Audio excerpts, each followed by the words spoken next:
This is Dan Dix here reporting for Press for Truth. If you guys happen to have missed the events that transpired over the weekend, I'm going to fill you in today on exactly what went down. Yesterday, there was a huge Black Lives Matter rally that took place in Vancouver where thousands of people went to attend this event. And when I first saw it, I knew I wanted to go there in support, in solidarity, because what happened to George Floyd is an absolute atrocity. And what happened to Regis Korchinski Paquet is extremely questionable and needs to be brought to the attention of the Canadian people. So I figured with my over 250,000 subscribers on YouTube and tens of thousands of followers on Twitter, I would go to this event in solidarity in order to help them promote their message to the world. I started out my day by doing a live stream that I titled Justice for George Floyd and Regis Korchinski Paquet Rally, live with PFT. And in that video, I quite literally just played their speeches, raw, unedited. I didn't even chime in with any of my own commentary. I really just wanted to show the world what these people had to say about some of the events that were transpiring around the world. I then put out another video that was titled Vancouver Wants Justice for Regis Korchinski Paquet. And that's because I saw a young woman being incredibly passionate about this, and she wanted to get up on the mic and talk, and they allowed her to do so. So that is something I also wanted to bring to the world. I then put out a video on Twitter honoring the minute of silence that they had for George Floyd. That particular video got almost 40,000 views on Twitter, and I was there helping them get their message out about the larger issue of police brutality in Canada. On that note, guys, I have actually made a documentary film about the police state in Canada. I would say the documentary film about the police state in Canada. I challenge you to find another film that's better than mine that documents the police state in Canada. My film is called Into the Fire. And the reason why I'm telling you guys this is to provide a little bit of context into why I was there and what my intentions were with going to this rally. Now, having said that, after listening to a number of the speeches, putting out a few videos already promoting the event, I all of a sudden heard a commotion going on over by where there was a police line. So I went over there to check it out. And that's when one particular individual singled me out, pointed at me, and said, "This guy is a bad man, this is a bad man, he needs to leave." This guy's a bad dude. This guy's a bad guy. Look, get the fuck out of here. Okay, I'm being surrounded all of a sudden by a bunch of people saying I'm a bad man. And as you saw there, I was quickly surrounded by a gaggle of people. And in fact, I ended up being surrounded by what turned out to be mostly angry, white, female feminists. Look at them. Stop filming. Stop filming. Why? Why? Stop filming. Why? Get out of here. No. Filming. Why would I stop filming? filming. Why? What have I done? Black Lives Matter. Why? Black Lives Matter. Black Lives Matter. Black Lives Matter. Yeah, I know. I know. Black Lives Matter. So at this point, I'm rather shocked and surprised. So I inquire as to this serious accusation. They're calling me a Nazi and a white supremacist. So I said, can you show me any evidence? Show me where I've ever said anything or done anything that would make you think that I'm a Nazi or a white supremacist. Out of here, you Nazi piece of shit. How do you figure I'm a Nazi? What have I done or said? He's not touching you. He's not. What do you mean I'm not supporting it? What have I ever said or done that makes you think I'm a Nazi? What have you got? What have I said or done? Why? Nate.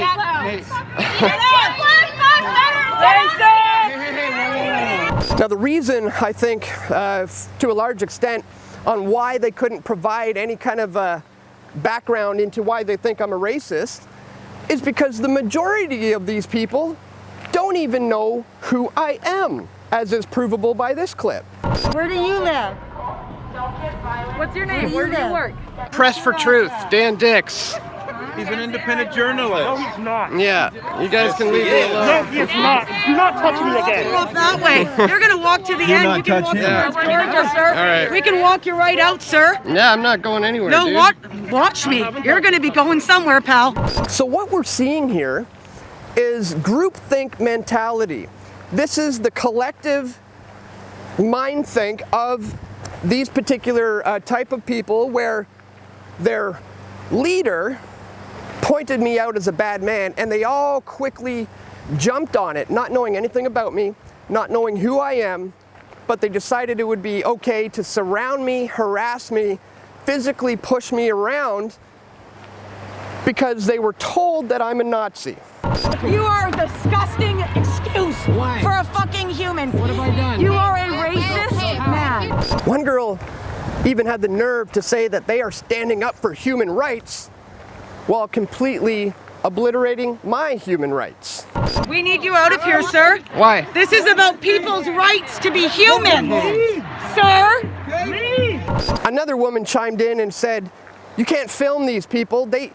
You didn't get their consent to film them while all of them have their cameras on me. Guys, I'm on your side. I don't know why you're thinking I'm doing anything bad here. Yeah, you don't have their consent for their image. Please turn around and walk away now. Yeah, Thank you. I don't need their Turn consent. around. Yes, you It's do. a public space. I don't need anyone's consent to film. Turn around and walk away. Thank you. One other thing that happened that I found to be quite comical was when Laser Boy came in to interject and he had his little fist of lasers.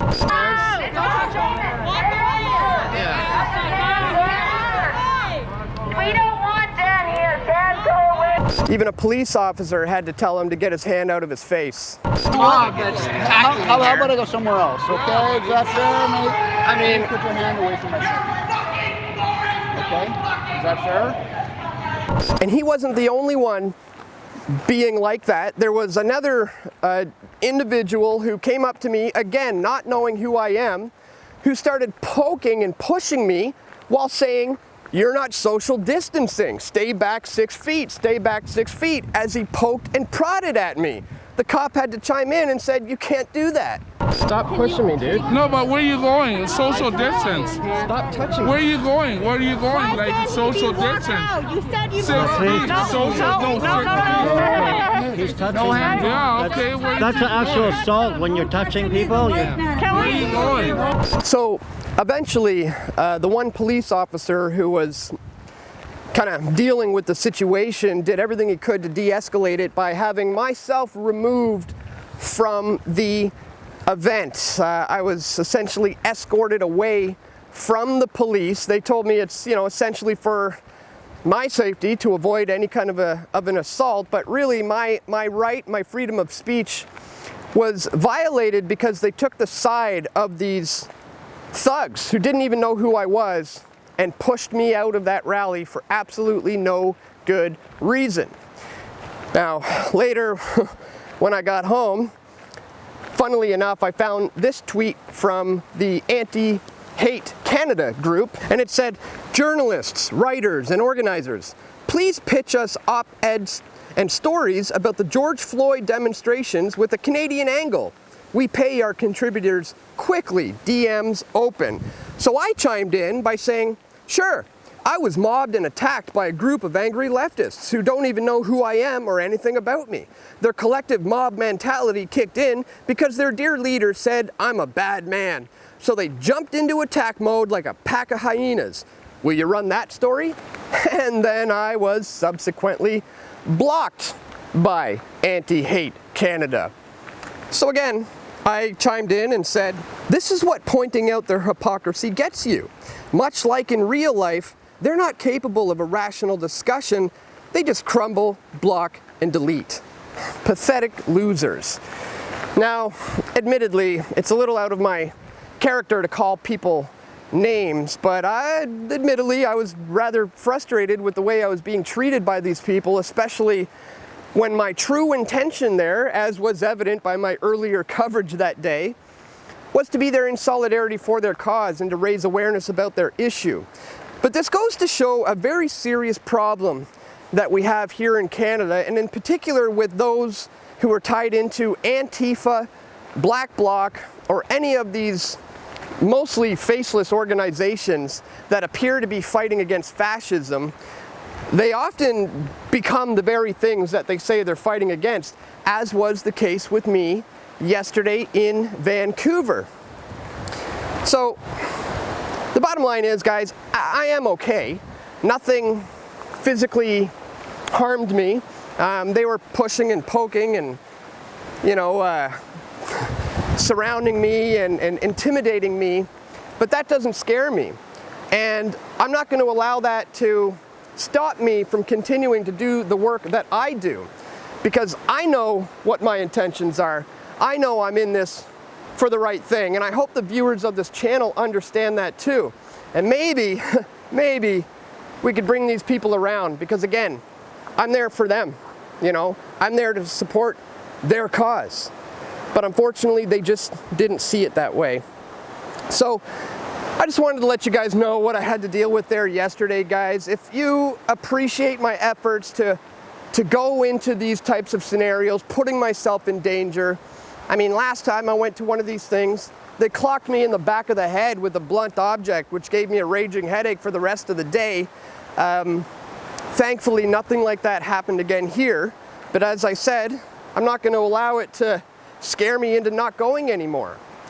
So if this is something that you guys support, please share my videos. Click the thumbs up button when you come across one of them. And we also do need your financial support. If you can afford to financially support Press for Truth, please do so. I mean, we are heavily shadow banned. We are completely demonetized here on YouTube.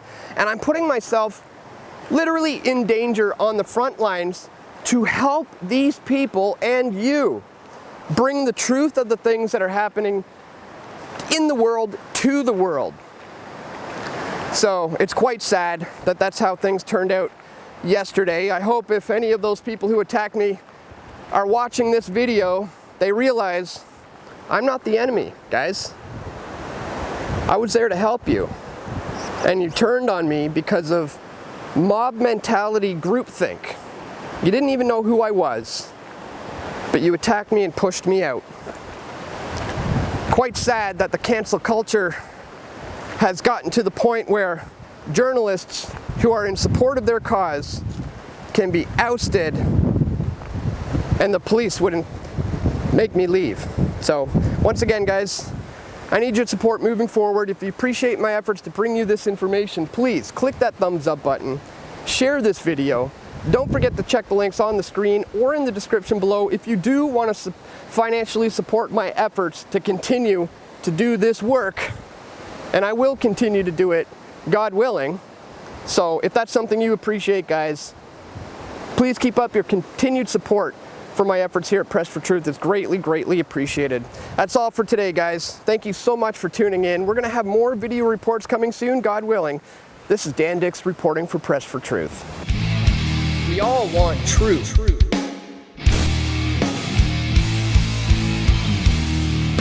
The truth will set you free.